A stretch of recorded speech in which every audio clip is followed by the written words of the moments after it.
Assalamualaikum warahmatullahi wabarakatuh. Innal hamdalillah nahmaduhu wa nasta'inuhu wa nastaghfiruh wa na'udzu billahi min syururi anfusina wa min sayyiati a'malina. May yahdihillahu fala mudilla lahu wa may yudlil fala hadiyalah. Asyhadu an la ilaha illallah wahdahu la syarika lah wa asyhadu anna Muhammadan abduhu wa rasuluh. Qala Allah Ta'ala ba'da a'udzu billahi minasy syaithanir rajim. Ya ayyuhalladzina amanu taqullaha haqqa tuqatih. Ya ayyuhalladzina amanu taqullaha haqqa tuqatih wa la tamutunna illa wa antum muslimun. Rabbi shrah li sadri wa yassir li amri wahlul 'uqdatam min lisani yafqahu qawli. Amma ba'd. Apa khabar tuan-tuan, puan-puan, muslimin muslimat yang dirahmati Allah Subhanahu wa taala. Semoga berada dalam keadaan sihat sejahtera, semoga berada dalam keadaan yang penuh ceria, bahagia, insya-Allah. Amin ya rabbal alamin. Alhamdulillah, kita bersyukur kepada Allah Subhanahu wa taala dengan limpah kurnianya dapat kita bertemu sekali lagi dalam program kita untuk kita memperbincangkan, untuk kita sembang-sembang berkenaan dengan apa, untuk kita berbual-bual, berbincang-bincang berkenaan dengan ayat-ayat yang terdapat dalam Al-Quran ini, insya-Allah. Ini adalah percubaan kita untuk kita memahami ayat-ayat yang terdapat dalam Al-Quran semampu kita. Mudah-mudahan Allah mengurniakan kurniaan dia untuk kita memahami ayat-ayat Al-Quran, dan mudah-mudahan yang lebih penting sekali ialah kita istiqamah dalam mengamalkan ayat-ayat ajaran-ajaran yang terdapat dalam Al-Quran ini, insya-Allah. Tayyib, alhamdulillah, kita bersyukur kepada Allah Subhanahu wa taala kerana dengan limpah kurnianya kita telah pun memperbincangkan ayat-ayat Allah ni sampai kepada surah Al-Baqarah, sehinggalah setakat ini sampai kepada ayat 112. Di mana sebelum ini kita memperbincangkan berkenaan dengan ayat-ayat yang pandangan para ulama yang mengatakan bahawa ada ayat-ayat Al-Quran yang dimansuhkan, beberapanya ada yang kekal, ada yang dikatakan bahawa ada ketika tertentu dalam situasi tertentu ayat itu boleh digunakan semula, ada yang berpandangan begitu. Apapun kalau kita lihat kepada ayat sebelum ini, ia lebih kepada tertuju kepada orang-orang Yahudi di mana mereka tidak menerima bahawa kitab Taurat itu sendiri ajaran syariatnya telah dimansuhkan, digantikan dengan syariat yang terakhir, iaitu Rasulullah sallallahu alaihi wasallam. Dan itu sebenarnya main point dia. Apa yang point yang utama yang berkenaan dengan orang Yahudi tidak boleh menerima. Seperti mana orang-orang Islam sendiri ada yang tidak boleh menerima logik-logik syariat yang dia rasakan bahawa tidak relevan pada zaman dia. Sedangkan apabila dia mengkaji dengan penuh, dengan hati yang terbuka, bahawa dia akan melihat hikmah-hikmah yang sebenarnya terhadap syariat-syariat yang Allah SWT berikan kepada kita. Sebab tu sampai ada orang yang berpandangan, orang yang telah terseleweng dari pandangan hidupnya, pandangan dia tentang agama, mengatakan bahawa peringkat tertinggi tak perlu nak beribadah kepada Allah SWT lagi, tidak memerlukan kepada syariat lah lagi, kerana dia tidak faham bahawa undang-undang syariat itu bukan sahaja berkenaan dengan solat, puasa, tapi berkenaan dengan menjaga maruah dirinya, maruah anak-anak dia, maruah isterinya, pasangan hidupnya, dan juga menjaga darahnya sendiri. Itu berkaitan juga dengan syariat.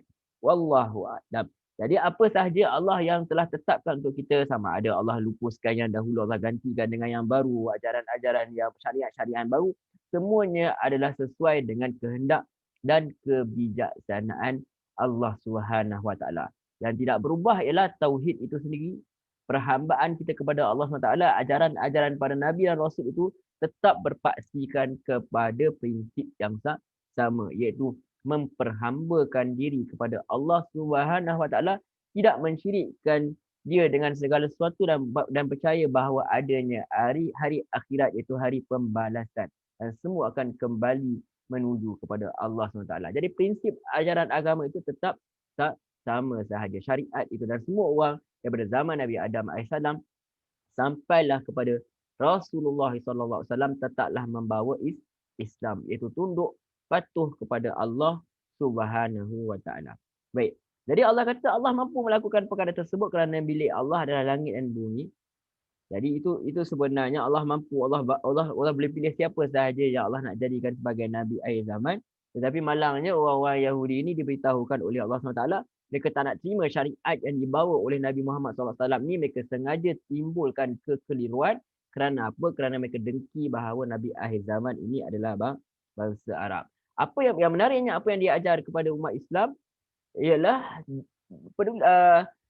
jangan ambil pot sangat, jangan ambil peduli sangat apa yang orang kata, apa yang orang Yahudi ni kata. Teruskan bersolat, teruskan memberi zakat, teruskan memperhambakan diri kepada Allah SWT, teruskan melakukan kebaikan. Mudah-mudahan kalau Allah nak buka hidayah taufik dan hidayah kepada mereka, Allah akan buka. Tapi kalau Allah nak azab mereka, itu adalah hak Allah SWT.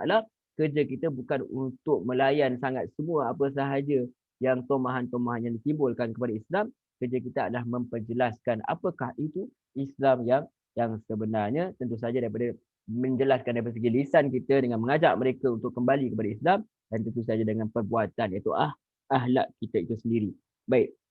Jadi dinyatakan juga bahawa memang orang Yahudi ini kerana mereka tidak mengikut kitab, maka mereka apa yang mereka ikut? Mereka mengikut angan-angan mereka. Antaranya yang mereka percaya bahawa hanya mereka lah yang masuk ke syurga. Sedangkan orang yang masuk syurga ialah orang yang membuat kebaikan, orang yang menyerahkan diri sepenuhnya kepada Allah SWT, yang mengikut syariat Allah SWT, dan bagi mereka tidak akan rasa takut pada diri mereka, dan juga tidak akan rasa takut yang sedih yang melampau. Dan mutlaknya nanti adalah mereka tidak akan rasa langsung takut langsung, dan mereka tidak akan rasa sedih langsung apabila mereka berada di dalam syurga Allah Subhanahu wa taala kelak. Mudah-mudahan kita semua akan berada di dalam syurga Allah yang tertinggi kelak, dan kita tidak akan rasa takut langsung dan sedih langsung secara mutlaknya kelak di akhirat, di mana tidak akan ada rasa kerisauan, di mana tidak akan rasa gundah gulana. Insya-Allah, amin ya rabbal alamin.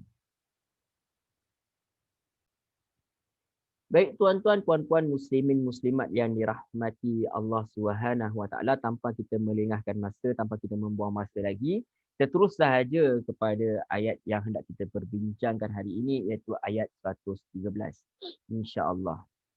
A'udzu billahi minasyaitonir rajim. Aku berlindung kepada Allah daripada godaan syaitan yang direjam. Bismillahirrahmanirrahim. Dengan nama Allah yang Maha Pemurah lagi Maha Penyayang. Wa qalatil yahudu laisatin nasara ala syai'. Orang-orang Yahudi, Allah SWT menceritakan lagi angan-angan kosong mereka. Allah memperpanjangkan lagi kisah ini. Allah lihat bagaimana mereka apabila mereka meninggalkan ajaran Allah, itu wahyu, maka apa yang mereka ikut? Mereka ikut akal mereka, mereka ikut angan-angan mereka. Apa yang mereka ikut, apa lagi? Mereka ikut sangkaan mereka. Dan telah pun kita perbincangkan sebelum ini, agama Islam itu tidaklah mengikut sangkaan-sangkaan. Dia ada hujah dia.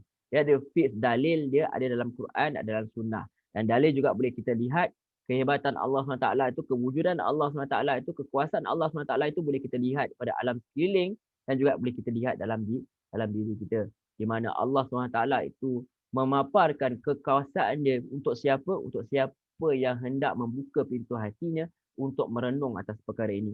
Maka Allah kata, apakah angan-angan mereka lagi? Waqalatil yahudu. Waqalatil yahud. Apa orang Yahudi ni kata? Laisatin nasara ala syai'. Dia kata orang Nasrani ni tak ada apa-apa. Dia tidak berpegang pada apa-apa. Ini tuduhan mereka kepada orang Nasrani. Waqalatin nasara laisatil yahudu ala syai'. Dan Allah kata orang Nasrani pun kata benda yang sama. Dia kata orang-orang Yahudi ni tak ada apa-apa. Wahum yatlunal kitab. Sedangkan mereka kedua-duanya membaca kitab. Yang ini Taurat dan Injil. Kadzalik, kata Allah seperti itu juga. Qala allazina la ya'lamuna mithla qawlihim. Seperti juga yang telah berkata orang-orang yang tidak mengetahui seperti ucapan mereka. Dia kata ucapan yang sama. Satu kelompok ni pun kata benda yang sama. Ditafsirkan oleh kebanyakan para mufassirin, orang penafsir Quran, ulama penafsir Quran. Dia kata orang yang ini dikatakan bahawa adalah orang Arab musyrik. Kerana mereka ini tidak mengetahui kerana mereka tidak ada kitab. Fallahu yahkumu bainahum yaumal qiyamah. Maka Allah akan adili di antara mereka pada hari kiamat. Fima, tentang apa yang kanu fihi yakhtalifun. Tentang apa yang mereka dahulunya di dalam perselisihan. Jadi kalau kita lihat sebenarnya apa yang berlaku, orang-orang Yahudi, orang-orang Nasrani ini mereka saling tuduh menuduh. Apa yang mereka tuduh menuduh, mereka katakan bahawa apa yang diikuti oleh orang-orang Nasrani ini adalah suatu perkara yang sesat. Jadi benda yang salah. Mereka mengaku, Nasrani ini mengaku bahawa Isa ini adalah Tuhan ataupun anak Tuhan. Isa ni adalah Nabi. Isa ni adalah Tuhan ataupun anak Tuhan adalah satu kesesatan. Menunjukkan bahawa orang Nasrani ini adalah orang yang sesat, orang yang keliru. Keliru terhadap kenabian dan keliru terhadap ketuhanan Nabi Isa. Yang itu, yang apa yang dituduhkan oleh orang Yahudi dan Nasrani. Bahkan orang Nasrani juga mengatakan perkara yang sama. Orang Nasrani mengatakan bahawa orang Yahudi itu sebenarnya keliru. Kerana apa? Kerana mereka tidak mahu menerima kenabian Nabi Isa alaihi salam. So, itu Yahudi kata ke Nasrani, Nasrani kepada Yahudi. Yahudi kata tak ada, ini Nabi Isa ni bukan nabi akhir. Bukan nabi. Yang itu. Jadi mereka saling tuduh menuduh padahal mereka telah pun membaca kitab-kitab mereka. Mereka pun telah mengetahui bahawa setiap orang itu ada bahagiannya. Pada zaman Nabi Musa AS itu dan selepas-lepasnya adalah mengikut kitab Taurat. Dan ada juga bahawa selepas itu bahawa akan kenalah orang yang membaca kitab itu kenalah mengikut nabi-nabi selepas itu. Itu antara perjanjian yang ada dalam kitab Taurat. Kemudian sepatutnya setelah datangnya Nabi Isa itu, maka orang-orang Bani Israel kena ikut, kesemua mereka kena ikut syariat yang baru. Dan bahkan dalam kitab Injil sendiri diceritakan bahawa akan adanya nabi yang namanya Ahmad. Yang itu. Jadi sepatutnya sebenarnya mereka ini sebenarnya dalam kekeliruan kerana apa? Kerana mereka tidak boleh menerima adanya nabi-nabi dalam bangsa lain selain daripada bangsa mereka. Itu sebenarnya yang berlaku. Jadi apa yang sebenarnya adalah mereka tidak boleh menerima, kalau yang peliknya kepada orang Yahudi ini, Nabi Isa itu sebenarnya Bani Israel juga. Tetapi mereka tak dapat terima kerana apa? Kerana mereka telah biasa dengan apa? Ajaran-ajaran Taurat yang telah pun menyeleweng sebenarnya. Sebabnya Nabi Isa AS itu membawa, Nabi Isa juga tahu berkenaan kitab Taurat dan dia beritahu tentang perkara Taurat yang sebenarnya dan ditambah pula dengan syariat yang baru yang dibawa oleh kitab Injil. Isa membawa kitab yang baru. Jadi apa yang mereka sebenarnya ialah mereka tidak puas hati kerana Nabi Isa ni membuka pekung-pekung yang ada dalam diri mereka, iaitu mereka telah menyelewengkan kitab-kitab Taurat itu sendiri. Wallahu a'lam. Yang berkenaan orang Nasrani pula, mereka tidak puas hati kerana orang Yahudi ini menuduh Nabi Isa ini sebagai orang yang sebagai sesat, sebagai anak zina dan sebagainya. Baik. Dan tak cukup dengan itu, bukan mereka itu sahaja yang merasakan perkara ini. Mereka ni telahlah sebab mereka merasakan bahawa mereka golongan ulama, mereka ada kitab suci mereka sendiri. Tetapi yang berlaku pula juga kepada siapa? Kepada orang yang tidak mempunyai kitab. Siapa mereka ni? Arab-Arab musyrikin.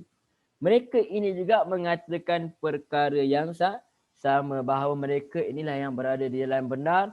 Mereka ini mengikut syariat Nabi Ibrahim. Dan apa yang Rasulullah SAW bawa ini adalah perkara yang bertentangan dengan apa yang ada dalam nenek moyang mereka. Yang mereka ini merasakan bahawa itulah ajaran Nabi Ibrahim yang sebenarnya. Wallahu a'lam. Kenapa juga mereka menolak Nabi Muhammad SAW ini? Tentulah antaranya adalah kerana apa? Kerana dia menyentuh kebanggaan ataupun menyentuh apa yang telah dibiasakan oleh nenek moyang mereka yang mereka pandang tinggi, kerana mereka merasakan mereka datang daripada golongan bangsawan dan sebagainya. Apa yang paling utama ialah kerana Rasulullah SAW mengganggu penyembahan berhala-berhala mereka yang telah diagungkan sejak zaman nenek moyang mereka lagi. Wallahu a'lam. Dan antara satu reason lagi sebenarnya yang mereka sembunyikan, mereka tak boleh langsung dengan Nabi Muhammad SAW ini kerana apa?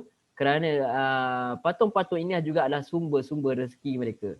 Kerana apa, orang datang ke Mekah itu untuk apa, menyembah berhala-berhala. Maka ini adalah salah satu termasuk daripada sumber ekonomi mereka. Maka mereka tidak puas hati apabila Rasulullah SAW hendak melarang orang-orang Arab melakukan perkara yang mereka selalu lakukan yang membawa keuntungan keduniaan kepada diri mereka.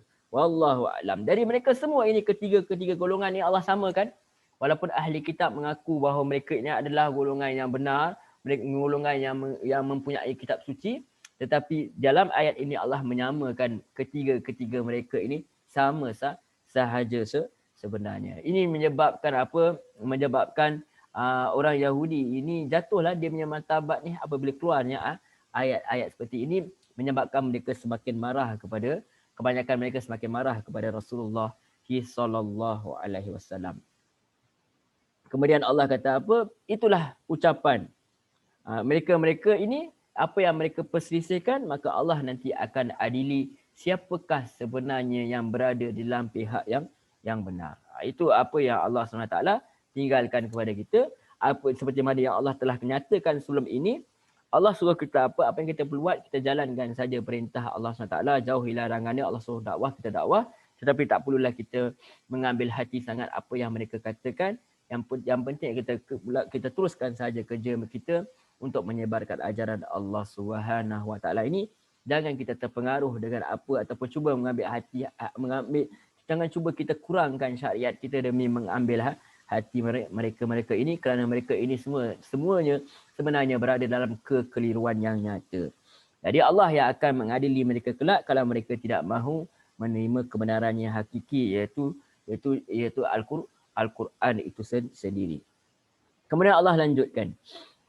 وَمَنْ أَصْلَمُ مِمَّنْ مَنَعَ مَسَاجِدَ اللَّهِ أَنْ يُذْكَرَ فِيهَا اسْمُهُ وَسَعَى فِي خَرَابِهَا.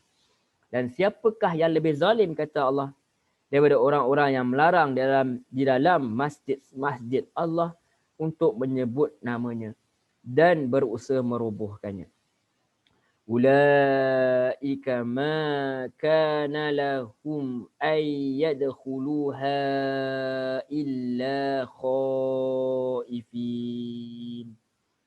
Firman Allah SWT lagi, mereka itu tidaklah layak memasukinya kecuali dengan rasa takut kepada Allah SWT.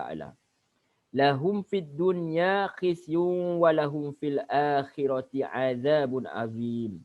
Mereka mendapat penghinaan di dunia dan di akhirat mereka mendapat azab yang berat.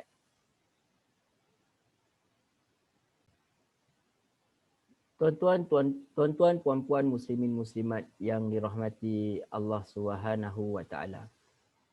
Kalau kita lihat kepada ayat ini, diceritakan kepada kita berkenaan dengan adanya perbuatan.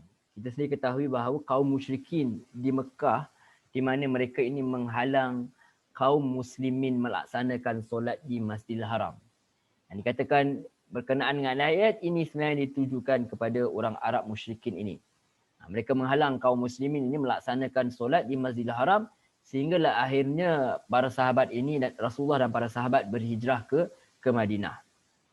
Ada juga mengatakan bahawa orang-orang Yahudi sendiri sebenarnya termasuk dalam ayat ini kerana mereka enggan mengarahkan diri ke Kaabah yang berada di Masjidil Haram. Itu antaranya dinyatakan dalam tafsir Al-Misbah, pandangan beliau. Dan juga ada juga mengatakan bahawa berkenaan dengan adanya sekelompok bangsa Rom sendiri sebelum ini, mereka menyerang Masjidil Al-Aqsa. Ini semua berkaitan dengan rumah-rumah Allah SWT. Jadi juga ada juga berkenaan dengan Abrahah daripada Habsyah yang juga pernah berhasrat untuk meruntuhkan rumah Allah, iaitu Kaabah itu sendiri di Masjidil Haram di Mekah. Jadi kita katakan bahawa ada juga mengatakan bahawa kalau kita lihat dalam tafsir karangan Ibnu Katsir rahimahullah taala, berkenaan bahawa dia dikatakan bahawa ayat ini turun kerana apa? Kerana kaum musyrikin Mekah menghalang orang muslimin memasuki kota Mekah. dan bertawaf di Masjidil Haram. Jadi nampaklah sebenarnya pandangan ini sangatlah sesuai kerana apa? Kerana ayat sebelum ini telah pun mempersamakan, telah menyamakan kaum musyrikin ini dengan orang Yahudi dan orang Nasrani, di mana mereka ini semuanya menyangka mereka adalah termasuk dalam kelompok yang benar. Orang Yahudi mengatakan mereka dalam kelompok yang benar, Nasrani mengatakan sedemikian, begitulah juga orang-orang Arab musyrikin ini. Maka di sini kecaman terhadap orang-orang ahli-ahli kitab ini beralih pula kepada apa? Kepada orang Arab musyrikin. Kerana ni mereka ini sama-sama menentang Rasulullah sallallahu alaihi wasallam, walaupun pegangan mereka berbeza tetapi hati mereka sepakat iaitu apa? Menolak Nabi akhir zaman ini. Jadi seolah-olah ayat ini nak beritahu bahawa mereka ini sebenarnya tidak layak menjaga Kaabah. Kerana apa? Kerana mereka telah mensyirikkan Allah Subhanahu Wa Taala dengan meletak berhala-berhala di sekeliling Kaabah. Yang menarik lagi kalau kita lihat kepada tafsir karangan Ibnu Katsir, iaitu tafsir Al-Quran Al-Azim, beliau mengatakan bahawa perkataan ayat ulaika ma kana lahum ay yadkhuluha illa khaifin, yang maksud mereka itu tidak sepatutnya memasukinya kecuali dengan rasa takut kepada Allah. Menurut Ibnu Katsir rahimahullah taala, ayat tersebut bukan berbentuk berita tetapi sebenarnya adalah satu perintah. Maksudnya, jangan perkenankan mereka ini masuk ke masjid jika kalian mampu menguasai mereka. Ini juga seolah-olah sebagai khabar bahawa suatu hari Rasulullah akan menguasai kembali Mekah itu. Kecuali kata Ibnu Katsir ni, kecuali setelah ada pendamaian dan pembayaran jizyah. Jadi kita lihat pun setelah Rasulullah SAW berjaya membebaskan kota Mekah pada tahun berikutnya, iaitu pada tahun 9 Hijrah, beliau langsung berseru di tanah lapang di Mina. Menurut Ibnu Katsir, dia kata, ketahuilah, setelah tahun ini tidak dibolehkan seorang musyrik pun menunaikan ibadah haji dan mengerjakan tawaf dalam keadaan telanjang. Barang siapa yang masih mempunyai masa tinggal, maka pengukuhannya itu berakhir sampai habis masanya. Sampailah akhirnya timbul arahan bahawa apa? Perlulah diusir orang-orang ini daripada orang-orang kafir yang tidak mahu masuk Islam ni, ataupun kalau dah Islam, dalam Quran diceritakan bahawa mereka ni dibawa dengan baiklah, mereka diteman, dihantar kepada tempat lain kerana nak mensucikan Mekah itu daripada perkara-perkara yang mensyirikkan Allah Subhanahu Wa Taala. Itulah dalam ayat ni menceritakan bahawa sepatutnya masjid-masjid itu adalah tempat apa? Tempat untuk mengingati Allah Subhanahu Wa Taala, bukannya membesarkan selain daripada Allah Subhanahu Wa Taala, iaitu apa? Membesarkan berhala-berhala. Sebab apa? Mereka letak, kalau tidak silap, lebih kurang 360 berhala-berhala di keliling Kaabah. Sampaikan orang-orang Arab, orang-orang yang Islam sendiri, apabila mereka nak bersa'i tu, mereka ada rasa macam tak boleh. Sebab apa? Sebab adanya berhala-berhala, ataupun sebelumnya ada berhala-berhala di situ. Mereka merasakan bahawa ini adalah bahagian daripada orang Arab jahiliah ini. Punya amalan. Jadi menunjukkan bahawa Allah SWT nak bagi tahu masjid ini tidak sepatutnya orang-orang yang menyembah berhala ni mereka menghalang orang-orang yang betul-betul ikhlas, tulus, yang mengikut ajaran Allah sebenarnya, yang mengikut Milatu Ibrahim, iaitu ajaran Nabi Ibrahim itu sendiri yang sama dengan Rasulullah SAW. Maka tak sepatutnya mereka ini menghalang orang-orang yang benar-benar hendak memperhambakan, hendak menyembah Allah SWT, sedangkan kalian tidak benar-benar mensucikan Allah Subhanahu Wa Taala. Jadi Allah kata sepatutnya kalian itulah masuk dalam masjid ini dalam keadaan takut. Takut untuk mensyirikkan Allah SWT, takut dengan azab Allah SWT. Akibat apa? Akibat kalian mengotorkan masjid-masjid Allah ini, Masjidil Haram ini, Kaabah ini dengan apa? Dengan perkara yang mensyirikkan Allah Subhanahu Wa Taala. Jadi kata Allah SWT kepada mereka ini, mereka mendapat penghinaan di dunia, dan di akhirat mereka mendapat azab yang berat. Walahum fil akhirati azabun azim. Dan bagi mereka di akhirat siksaan yang sangat berat. Wallahu a'lam. Dan kita teruskan ayat 115 secara ringkas. Walillahil masyriqu wal maghrib. Fa aynama tuwallu fathamma wajhullah. Innallaha wasi'un alim. Dan Allah SWT melanjutkan, dan milik Allah lah timur dan barat. Kemanapun kamu menghadap, di sanalah wajah Allah. Sungguh Allah maha luas, maha mengetahui.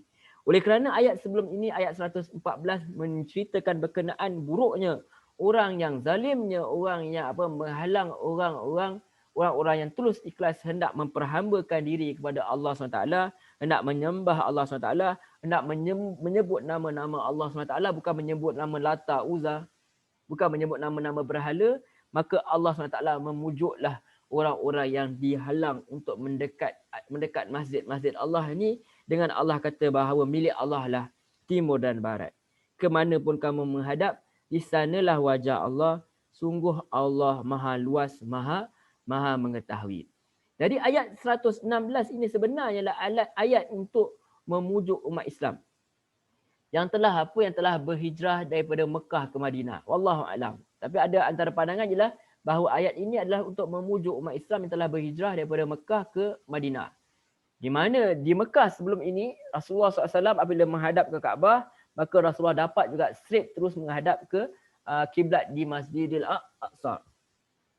Tetapi apabila Rasulullah SAW dan para sahabat berada di Madinah, mereka tidak dapat menghadap ke Mekah kerana mereka menghadap ke Masjidil Aqsa.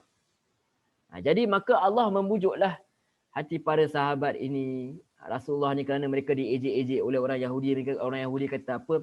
Kata bawa syariat yang benar, tapi masih lagi nak ikut kiblat kami. Mereka mengatakan perkara-perkara tersebut, maka Allah pun memujuklah hati Rasulullah dan para sahabat. Allah kata, hadaplah ke mana pun, kerana milik Allah itu timur dan barat. Sama ada aku perintahkan kalian ke Masjidil Haram, ataupun aku perintahkan kalian menghadap ke Masjidil Aqsa, kesemua itu adalah milik Allah Subhanahu Wa Taala. Kata Allah lagi, sungguh Allah tu maha luas, maha mengetahui. Jadi Allah tidak ada masalah bila Allah SWT menyuruh, memerintahkan melakukan sesuatu. Sebab tu sebelum ini Allah telah menceritakan berkenaan dengan ada yang dimansuhkan, ada ayat-ayat Allah yang dinasahkan, dimansuhkan begitu, maka tidak ada masalah. Sebab itu semua syariat itu adalah kehendak Allah SWT. Kalau Allah kata di Mekah, ke Mekah lah. Ke Masjidil Haram, ke Masjidil Haram lah. Ke Masjidil Aqsa, ke Masjidil Aqsa lah. Kita yang bukan bangsa Arab ni pun, kita menghadaplah juga ke negeri Arab tu. Kerana itu adalah perintah Allah Subhanahu Wa Taala. Bukan soal bangsa. Sebab milik Allah adalah timur dan barat. Kerana manusia itu tidaklah menyembah kepada Masjidil Haram itu ataupun Masjidil Aqsa itu. Tidaklah menyembah kepada Kaabah itu, melainkan menyembah kepada Tuhan pemilik Kaabah itu sendiri.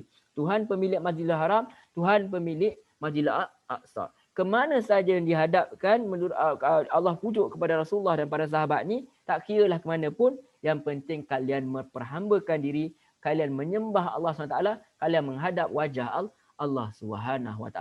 Itulah main point dia. Itu sebenarnya yang paling utama.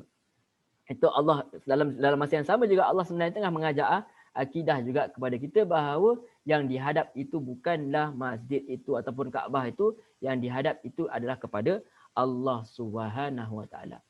Sebab tu kalau kita lihat Bilal bin Rabah sendiri apabila azan dia pijak atas Kaabah itu pun tidak ada masalah pun, kerana umat Islam itu tidaklah menyembah kepada Kaabah, cuma dimuliakan Kaabah itu kerana apa? Dia adalah tempat ibadah. Setakat itu sahaja. Jadi tempat ibadah itu memang perlu dimuliakan kerana dia adalah tempat mengingati Allah, mengingati kebesaran Allah Subhanahu Wa Taala. Wallahu a'lam. Dan kita lihat juga kalau kita lihat dalam tafsir Ibnu Katsir juga ada juga yang mengambil tentang sedikit hukum di sini, di mana mengatakan bahawa ini juga menunjukkan bahawa kalau dalam semayang sunat itu tidak perlulah menghadap kepada kiblat, maka boleh menghadap ke arah mana sahaja. Terutama dalam keadaan musafir itu susah untuk menghadap ke kiblat, maka bolehlah menghadap ke selain daripada kiblat ke Masjidil Haram itu untuk solat sunat. Wallahu a'lam. Sebab dalam tafsir Ibn Katsir mengatakan bahawa Ibn Jarir mengatakan para ulama lain mengemukakan bahawa ayat ini turun kepada Rasulullah sallallahu alaihi wasallam sebagai pemberian izin daripada Allah bagi beliau untuk mengerjakan solat sunnah dengan menghadap ke arah mana sahaja dia menghadap, ke barat maupun timur, sesuai dengan arah perjalanannya dalam keadaan perang sedang berkecamuk dan dalam keadaan sangat takut. Wallahu a'lam. Itu antara yang dinyatakan oleh Ibn Katsir rahimahullah ta'ala. Baik tuan-tuan, puan-puan, muslimin, muslimat yang dirahmati Allah Subhanahu Wa Taala. Seterusnya ayat 116, Allah SWT melanjutkan kembali berkenaan dengan angan-angan yang ada dalam kalangan ahli kitab. Setelah Allah pergi sebentar kepada orang Arab musyrikin, ini Allah kembali kepada mereka ini. Allah kata apa? Allah bukan saja sebenarnya Allah tidak menyatakan dalam ayat 116 ni berkenaan siapa. Seolah-olah Allah sebenarnya address kepada semua sekali, ahli kitab itu sendiri dan juga kepada orang Arab musyrikin itu. Sebab apa? Allah telah mula bercerita berkenaan Arab musyrikin, maka ahli kitab dan juga Arab musyrikin termasuk dalam perkara ini, dalam ayat 116 yang kita akan bacakan ini insya-Allah. Firman Allah Subhanahu Wa Taala, wa qalu takhadallahu walada subhanah bal lahu ma fis samawati wal ard kullul lahu qanitun. Allah Subhanahu Wa Taala berfirman tanpa menyebutkan siapakah mereka ini. Allah kata dan mereka berkata Allah mempunyai anak. Maha suci Allah Subhanahu. Maha suci Allah Subhanahu. Bahkan miliknya lah apa yang di langit dan bumi, semua tu tunduk kepadanya. Jadi kita dapat lihat bahawa sebenarnya sebelum ini orang-orang Yahudi mengatakan bahawa mereka ini adalah golongan-golongan yang benar. Ahli-ahli kitab ini mengatakan bahawa mereka adalah golongan yang benar.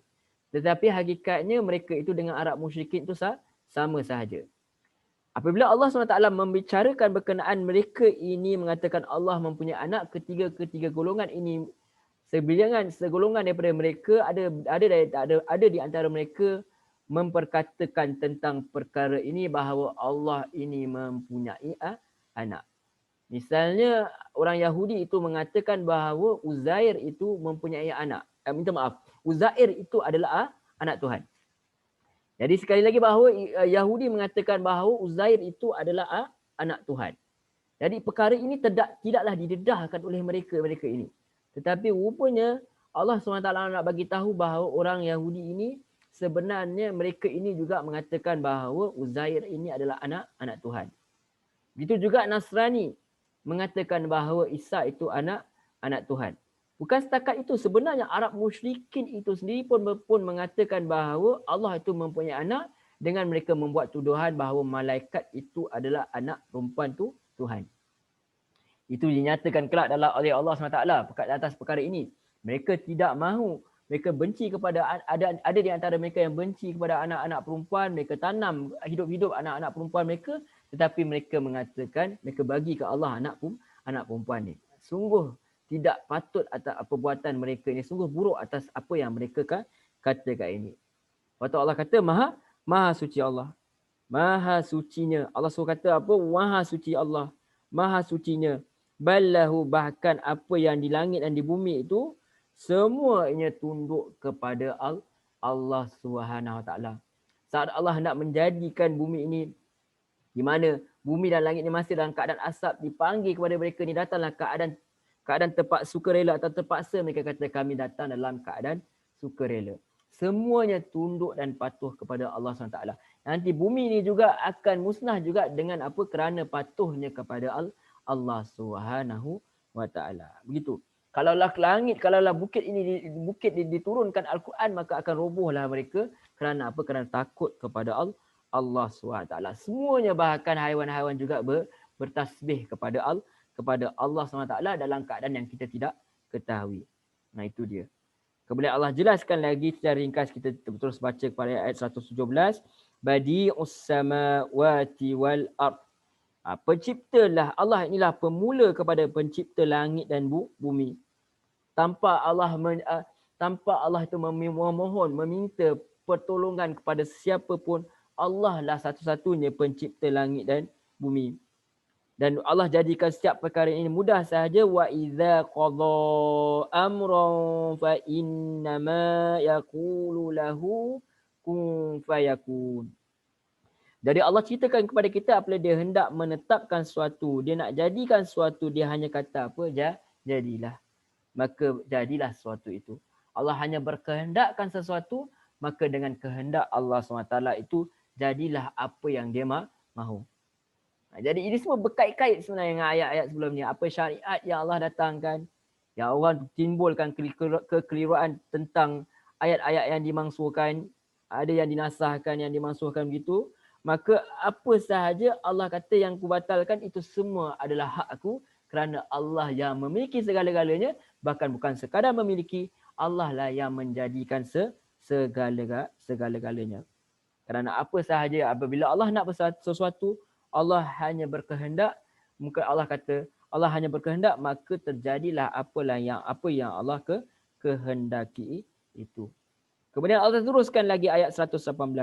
Wa qala allazina la ya'lamuna laula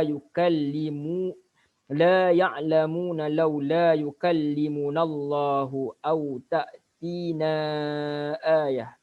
Kadzalika qala allazina min qablihim mithla qawlihim tashabahat qulubuhum qad bayyana al-ayati liqaumin yuqinun.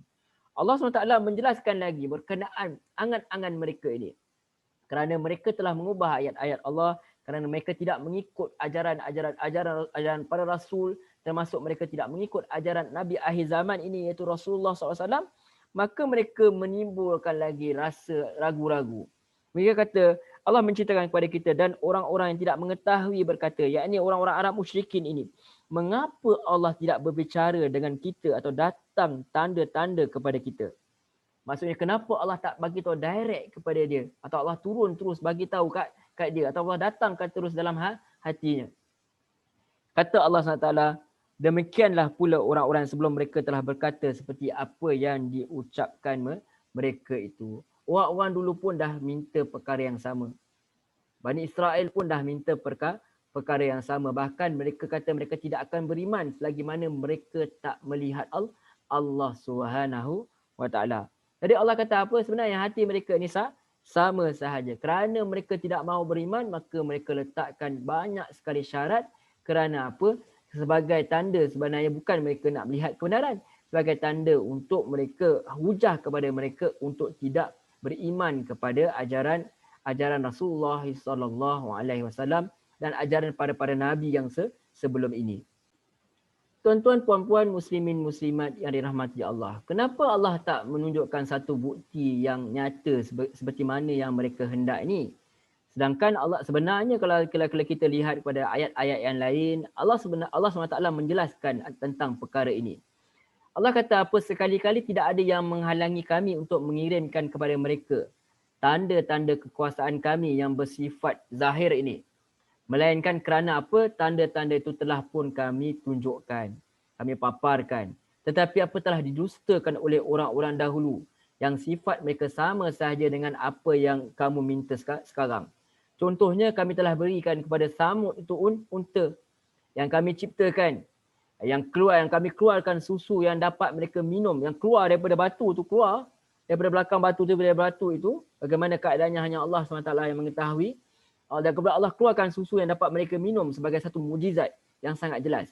Susu itu tak habis. Tapi apa mereka buat? Mereka aniaya unta betina tu, dan mereka tetap tidak beriman.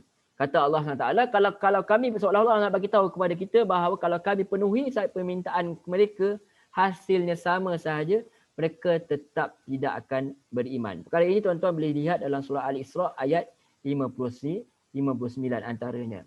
Sebab tu kalau kita lihat, kita dah kata dah sebelum ini, perkara-perkara ajaib ni kalau dapat lihat sekejap sahaja. Kalau kita benar-benar tidak beriman kepada Allah SWT, kita lihat macam mana Bani Israel itu. Mereka dah lihat Nabi Musa AS telah belahlah laut pun. Mereka lihat pun tongkat Nabi Musa ni tukar jadi ular pun. Mereka lihat keajaiban yang ada. Mereka dapat pun makanan, mereka nampak air pun keluar daripada batu-batu yang dipukul oleh oleh Nabi Musa AS dengan tongkat baginda. Tetapi apa yang menjadikan, adakah perkara itu membuatkan mereka beriman kepada Allah SWT? Tidak. Kalau turun pun apa bukti yang nyata pun, apa mereka akan kata? Mereka akan kata itu adalah sihir. Bahkan Rasulullah pun telah dalam hadis diceritakan 2 kali Allah belah bulan pun, tapi itu tidaklah membawa manusia kepada Islam pun.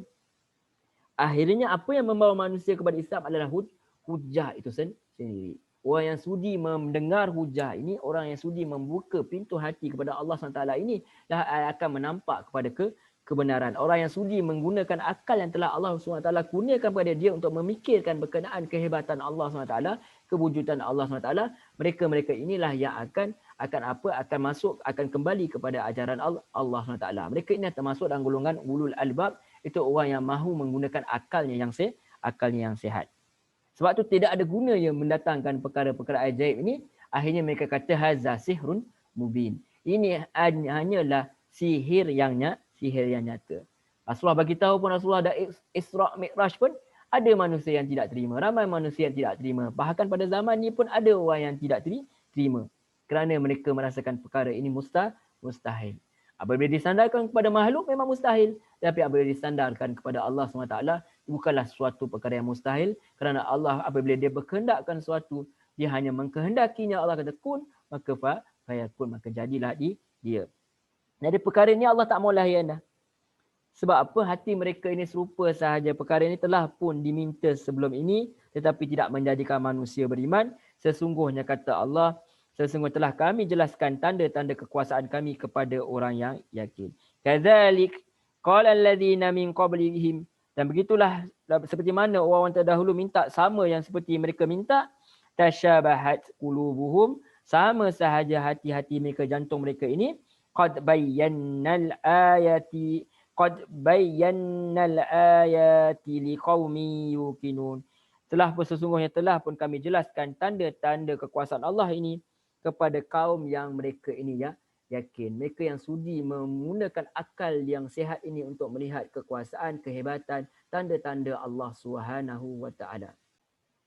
Tuan-tuan, puan-puan, muslimin, muslimat yang dirahmati Allah Subhanahu wa taala. Sebenarnya kalau kita buka hati kita dengan sebenar-benarnya, kita sudi tunduk kepada Allah Subhanahu wa taala, tunduk kepada kebenaran, sebenarnya kitab alam ini pun telah cukup untuk membuktikan kekuasaan Allah Subhanahu wa taala. Dengan pokoknya, dengan langitnya, dengan haiwan-haiwannya, bahkan dalam diri kita, semua telah jelas menjelaskan berkenaan Allah, kekuasaan Allah SWT.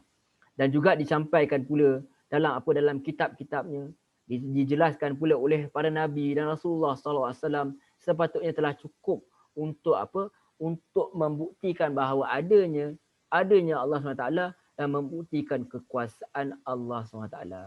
Maka berkenaan perkara ini, sebenarnya siapa yang akan dapat kebenaran? Siapa yang kita katakan berulang-ulang, siapa yang sudi menggunakan akal yang sehat, yang sudi memperhambakan diri dia, menundukkan nafsunya untuk mengikut perintah Allah Subhanahu wa taala dan tunduk kepada kebenaran itu sendiri. Wallahu a'lam. Kemudian ayat terakhir yang hendak kita bincangkan hari ini, ayat 119, ayat ringkas-ringkas, secara ringkas-ringkas. Inna arsalnaka bil haqqi basyiran wa nadhira wa la tus'alu an ashabil jahim. Setelah Allah Subhanahu wa taala menceritakan berkenaan dengan orang-orang kafir ini, iaitu Yahudi, Nasrani dan Arab musyrikin, maka mereka ini Allah SWT tinggalkan, Allah kembali kepada nabinya. Allah menjelaskan, Allah memperkuatkan Nabi dan umat-umat yang beriman ini. Allah kata, Inna arsalnaka, sesungguhnya Muhammad, aku telah utuskan kau. Walau apa pun orang tentang kau, Allah tentang kamu, orang cuba menimbulkan kekeliruan, orang minta pelbagai perkara-perkara yang pelik yang kau tak mampu datangkan melainkan dengan izinku, kerana padamu tidak ada keberadaan Allah SWT. Apa yang kau datangkan hanyalah perintah risalah yang aku beri. Maka Allah kata, jangan kamu risau wahai Muhammad, sesungguhnya kamilah inna arsalnaka. Kamu kena yakin bahawa kami yang telah mengutuskan kamu. So kadang-kadang bila orang duk kata kita, macam-macam gila lah apa. Kadang-kadang kita terfikir, mungkin juga aku ni gila kot. Kadang-kadang perkara itu boleh masuk ke dalam diri kita. Kadang-kadang kita rasa mungkin kita silap. Tetapi Allah SWT tegaskan pada Rasulullah SAW, engkau tak silap. Engkau bukan angan-angan, engkau bukan mimpi kosong, engkau bukan gila. Sedangkan engkau ini sebenar-benarnya kata Allah, inna sesungguhnya kami la arsalnaka, kami telah utuskan kamu bil haqq, dengan kebenaran. Allah tegaskan kepada nabinya. Sebab sebelum kita menyampaikan kebenaran, kita terlebih dahulu kena percaya. Kalau kita pun tak kaji Al-Quran, kalau kita pun tak kembali kepada sunnah, kita pun masih percaya pada perkara yang kurafat, kita masih lagi mengamalkan perkara syirik, mana mungkin untuk kita jelaskan kepada orang-orang yang menyembah berhala ke misalnya, orang yang percaya bahawa Allah itu ada anak, macam mana kita nak jelaskan kepada mereka tentang perkara syirik yang mereka buat, sedangkan kita pun 2 kali 5, 5 kali 2. Nanti Allah kata, jangan sampai Allah kata hati mereka pun sama. Sebab tu Allah samakan. Kadang-kadang kita tuduh kepada orang lain sesat, syirik apa semua, kita tuduh orang itu orang kafir apa semua, tetapi kita berperangai seperti mereka, mana mungkin hendak kita menyampaikan kebenaran selagi kita belum bersihkan perkara itu dalam diri kita. Jadi itu. Jadi Allah kata kepada Rasulullah SAW, yakinlah bahawa sungguhnya kamilah telah utus kamu dengan kebenaran. Basyiran, sebagai apa? Pembawa khabar gembira bahawa adanya ganjaran yang baik kepada orang yang sudi berhambakan diri kepada Allah, sudi berjihad atas jalan Allah SWT, sudi bersungguh-sungguh untuk memperhambakan diri kepada Allah SWT, sudi bersungguh-sungguh untuk menyebarkan ajaran Allah SWT, maka berita gembira kepada mereka-mereka ini dengan apa? Dengan ganjaran di dunia dan juga tentu saja ganjaran yang tidak ada tolok bandingannya di syurga kelak, iaitu di akhirat kelak, itu mendapat syurga Allah SWT. Dan juga yang paling besar, nikmat yang paling besar yang melihat wajah Allah SWT, seperti yang dinyatakan dalam hadis yang sahih. Kemudian Allah kata apa? Basyiran, sebagai pembawa berita gembira, wa nadhiran, dan sebagai peringatan. Kalau berita gembira sahaja, akhirnya kita akan take for granted, kita kata Allah ni baik. Sebab tu ada ulama mengatakan bahawa manusia ni kadang-kadang tertipu dengan apa? Tertipu dengan rahmat Allah SWT. Tak apalah, Allah tu baik, dan kita minta ampun lah. Tak apalah, masuk neraka kejap, nanti masuk syurga balik. Macam orang Yahudi kata. Dan kita tak tahu, takut kerana ada kesyirikan dalam diri kita tak masuk langsung ke syurga Allah SWT. Jadi itu sebenarnya. Nanti sebab tu Allah tu level. Selalunya bila Allah cerita pasal syurga, Allah cerita pasal neraka. Bila Allah cerita pasal neraka, Allah akan cerita pasal syurga. So Allah kata Nabi itu sendiri sebagai apa? Pemberi khabar gembira dan juga peringatan. Awas, walaupun Allah itu rahmat, walaupun apa itu kemarahan Allah itu, rahmat Allah itu mengalahkan kemarahan dia, tetapi Allah juga ada sifat membalas. Jangan lupa kepada perkara itu, dan azab Allah itu sangat pedih. So dalam mencapai ke rahmat Allah SWT ni, dalam menikmati rahmat Allah, nikmat-nikmat yang Allah beri ini, jangan lupa bahawa janganlah sampai kita tergelincir ke lembah kehinaan, lembah kemaksiatan. Selepas Allah bagi kita nikmat, maka berhati-hatilah juga janganlah kita gunakan nikmat itu untuk kita lawan Allah Subhanahu wa taala, untuk kita ingkar kepada Allah Subhanahu wa taala. Jadi Nabi itu Allah akan jelaskan bahawa Rasulullah ini sebenar-benarnya adalah rasul yang diutuskan apa dengan hak, dengan kebenaran, sebagai pembawa khabar gembira dan juga sebagai pembawa peringatan. Kemudian Allah jelaskan kepada Nabi, Allah pujuk Rasulullah SAW, wala tus'alu an ashabil jahim, dan kamu tidak akan ditanya tentang para penghuni neraka jahim. Ini Allah jelaskan, Allah pujuk kepada Rasulullah, walaupun kalian ditentang oleh para ulama sebenarnya ahli kitab ni, tetapi ketahuilah bahawa engkau benar-benar Nabi, engkau benar-benar Rasul yang membawa kebenaran, membawa berita gembira, membawa khabar peringatan. Kalau mereka tak diterima apa yang kamu bawa, janganlah terlampau bersedih. Janganlah terlampau bersedih hati. Dan ini juga peringatan kepada para pendakwah misalnya. Kadang berdakwah kepada ibu dan bapa yang belum Islam misalnya. Keluarga sendiri misalnya, ada yang Islam pun menolak apa yang kita bawa. Janganlah terlampau bersedih kerana apa? Kerana kita tidak dipertanggungjawabkan. Allah kata kepada Nabi, engkau tidak dipertanggungjawabkan atas apa penghuni-penghuni neraka. Sebab setiap orang itu ada mereka boleh berfikir sendiri. Setelah disampaikan kebenaran, kita tak mampu nak paksa mereka. La ikrah fid-din. Tidak ada paksaan dalam Islam. Yang ada cuma kita boleh ajak sahaja. Yang lebihnya adalah kerja Allah Subhanahu wa taala. Jadi jangan terlampau bersedih, jangan berputus asa, itu yang paling penting sekali dalam menyebarkan dakwah, kerana kita tidak akan ditanya atas perbuatan orang lain, tetapi kita akan ditanya kalau kita tidak menyebarkan ajaran Allah Subhanahu Wa Taala. Sebab tu Nabi kata, sampaikanlah dariku walaupun sepotong ayat. Nah, itu sebenarnya yang Allah SWT pujuk kepada Rasulullah SAW, dan dia juga adalah pujukan kepada kita juga sebagai orang yang menyebarkan ajaran Islam pada zaman yang cukup mencabar ini. Dan kita rasakan zaman kita saja mencabar, sedangkan zaman Rasulullah juga zaman fitnah juga. Rasulullah juga ditentang banyak penjuru, tetapi Allah pujuk sehingga Rasulullah rasa sedih. Rasulullah rasa macam tak cukup apa yang dia dah buat ni, seolah-olah Rasulullah rasa macam bersalah atas kerana orang tak mau ikut dia. Ada kesilapan ataupun tak cukup berusaha. Allah pujuk Rasulullah bahawa engkau ni benar-benar Rasulullah, engkau benar-benar penyabar berita gembira, engkau benar-benar telah pun memberitahu kepada peringatan. Kalau mereka tak mau ikut juga, itu bukanlah hak kamu untuk menentukan perkara tersebut. Sebab Abu Talib sendiri yang menyayangi Rasulullah, yang menyokong dakwah Rasulullah pun tidak mengikut Islam, apatah lagi orang lain. Itu sebab kita tidak mampu kontrol apa yang ada dalam jantung hati manusia. Bahkan jantung hati kita sendiri pun kita tak mampu nak jaga, nak pegang. Sebab tu kita minta ke Allah, Nabi ajar, ya muqallibal qulub tsabbit qulubana ala dinik. Wahai Allah yang membolak-balikkan hati, tetapkan kami dalam agama kamu. Itu sahaja yang kita minta. Jadi tugas yang Allah SWT beri kepada Rasulullah, pada Rasul hanya menyampaikan kebenaran, hanya memberi kabar gembira, memberi peringatan. Tetapi kalau kaum-kaumnya tidak mahu terima, maka mereka tidak bertanggungjawab atas perkara tersebut. Maka kita tak boleh jadikan pada Nabi ni sebagai galang ganti kita lah. Kita kata tak apa, nanti dia boleh bela kita. Mereka tidak boleh bela kita kalau kita sendiri tidak mengikut ajaran Allah SWT. Kalau kita sendiri tidak mengikut apa yang dibawa oleh para Rasul. Nak dapat syafaat Nabi, mesti ada syaratnya, mesti ada izin daripada Allah SWT. Itu patuh dan tunduk kepada syariat Allah Subhanahu Wa Taala. Wallahu a'lam.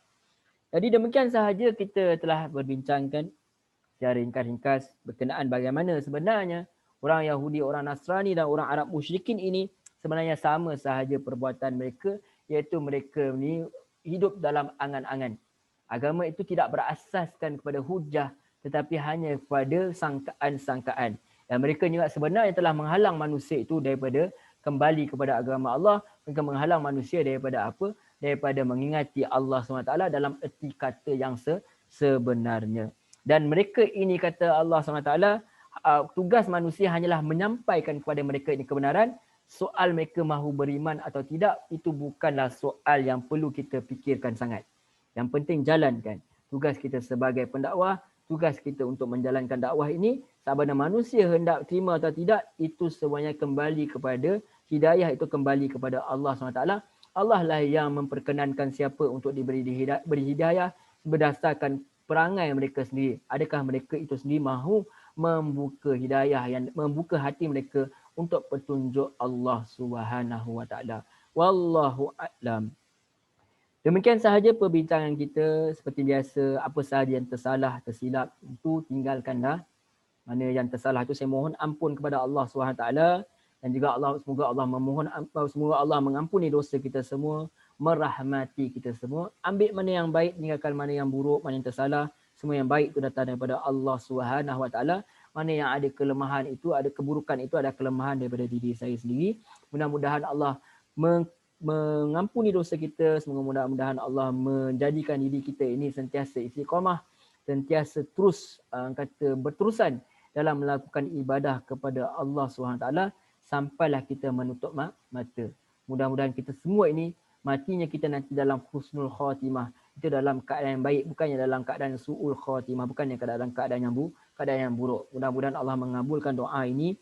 Mudah-mudahan Allah memperkuatkan diri kita ini agar sentiasa mengikut Al-Quran dan As-Sunnah, walaupun ditentang, walaupun tidak disukai, kerana yang hendak kita cari hanyalah redha Allah Subhanahu Wa Taala. Baik tuan-tuan, puan-puan, muslimin, muslimat yang dirahmati Allah, terima kasih kerana sudi menonton, sudi mendengar. Mudah-mudahan Allah memberi kita kesihatan untuk terus kita memperhambakan diri kepada Allah SWT. Kita tutup dulu dengan tasbih kafarah. Subhanakallahumma wa bihamdik, asyhadu an la ilaha illa anta, astaghfiruka wa atubu ilaik. Wassallallahu ala sayyidina Muhammad wa ala alihi washabihi wasallam walhamdulillahi rabbil alamin. Wassalamualaikum warahmatullahi wabarakatuh.